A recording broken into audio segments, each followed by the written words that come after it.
थंयसान आमकां कॉल येयले पणजे कंट्रोलाच्यान की गाडयेक उजो पेटला आमकां. आमची गाडी इमिजिएटली पावली वास्को फायर स्टेशनाच्यान. पळयलें जाल्यार गार्बेज डंप आहा पळय ताका व्हडलो उजो पेटलेलो आनी हांगा 3 स्क्रॅप गाडी आसल्यो रिक्षा पळय तांकांय पेटलो. सो इमिजिएटली व्हडलो it was a major. Immediately आमच्या ऑफिसरान हांकां आपयलो जुवारी पेरादीप हॉस्पिटलाची गाडी एक येयली आनी वेर्ना फायर स्टेशनाची गाडी येयली.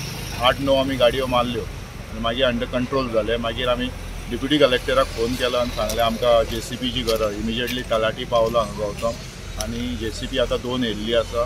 हे करून आमी कंप्लीट पालयली. हे सांगूंक सोदता की गार्बेज डंप आहा पळय तो खूब वर्साच्यान आनी वर्साचे वर्सा असोच पेट्टा उजो की हांव कन्सर्न टिमी कडेन कन्सर्न ऑथॉरिटी कडेन रिक्वेस्ट करता की सगळो गार्बेज हांगाचो काडचो. कित्याक कुशीक शॉपां आहा, गॅरेजी आहा, टायर शॉप आहा तांकांय लॉस जावचे आनी हे कॉलाक आमी खूब शॉपां बीन सेव केल्ली आहा. बट हांगा स्क्रॅपूय यार्ड अशें आहा दिसून येता. स्क्रॅप यार्ड फाटल्यान आसा. सो आमी तांकां NOC बीन कांय दिल्लें ना. सो कन्सर्न पंचायतीन पळोवपाचें.